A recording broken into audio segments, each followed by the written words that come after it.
that to me is a serious conflict of interest, no, pagdating sa testigo, no? Kasi syempre ngayon magdududa tayo, right? Magdududa tayo doon sa kanyang impartiality, doon sa kanyang credibility as an impartial witness, right? Kasi ang pagtestigo niya tungkol sa kanyang posisyon bilang NBI director, no? Tinatanong siya tungkol sa kaalaman niya bilang isang NBI director. Now, because of the conflict of interest, nabibigyan tuloy tayo ng pagdududa. No? I'm not saying na kasinungalingan yung mga sinabi niya. Right? Yes. Hindi ko sinasabi yun. Let me clarify. But the conflict of interest, the presence of the conflict of interest is making us doubt kung meron nga ba siyang impartiality sa kanyang pagtestigo. No? And I think malaking bagay yon, malaking issue yon. So, malaking tanong, bakit siya pinayagan? Bakit siya pinayagan na tumayo bilang isang, o umupo bilang isang witness, considering that big issue of conflict of interest. So, in addition to that, wala rin naman siyang nadagdag na bago eh. Di ba? I mean, at least ako, ewan ko ikaw, ewan ko yung mga nanonood at nakikinig sa'yo ngayon. Meron ba kayong nalaman na bago? Kasi right now, ang alam natin, dahil doon kay Kalilong at kay Lotok, na nangyari talaga yung mga threats. Diba? Authentic yung video, that means yung mga utterances ay totoo, nangyari. So, ano pa ang madadagdag ni Director Matibag doon? No? So, on those two concerns, I would say na in a way nakapuntos yung respondent. I think malaking kamalian na nahihain na testigo si Director Matibag. Yes.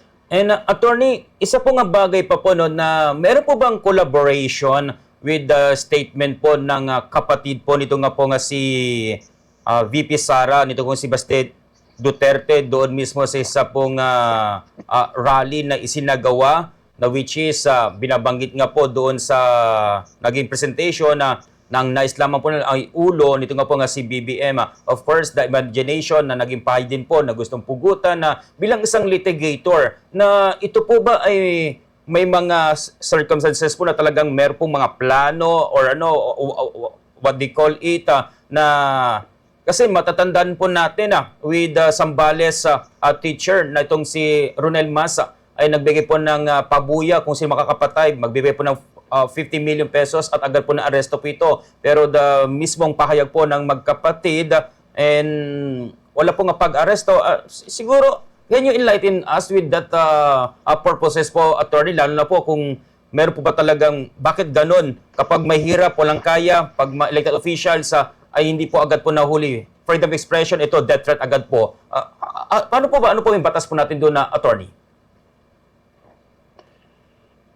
Actually, the law is not relevant here. No? Ang relevant dito is the application of the law.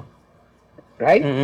So, kung criminal trial to, Rami, kung criminal trial to, may halaga yung testimonya ni Matibag doon sa nangyari with Mayor Baste at may punto yung respondent doon sa ang nagsabi pala noon si Senator Tulfo, di ba? But syempre ano yun, pabor sa respondent yun kasi ano yun, isang paraan yun para i-discredit yung NBI. Which is again relevant and material kung criminal trial to. Right? But this is an impeachment trial.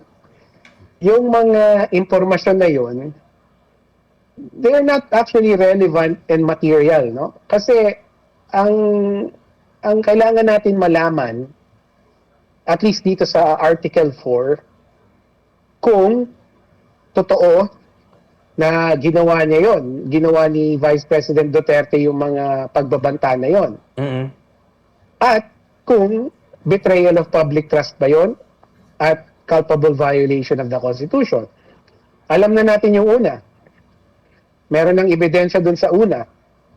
'Di ba? Nangyari na talaga yon. Mm-mm. So hindi na natin pinagdududahan yon, yung pagbabanta. Right now, ang kailangan natin malaman is betrayal of public trust nga ba to?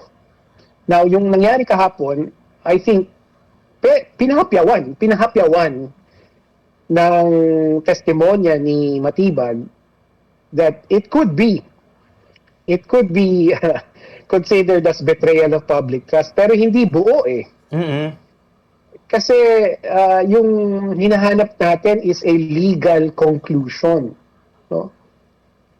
Di ba, Franny? Ang hinahanap natin, Yes. legal conclusion that it was betrayal of public trust. After yesterday, bakit hindi pa rin, at least ako, again, hindi ako konbensido na meron na tayong legal authority to say that the utterances were a betrayal of public trust.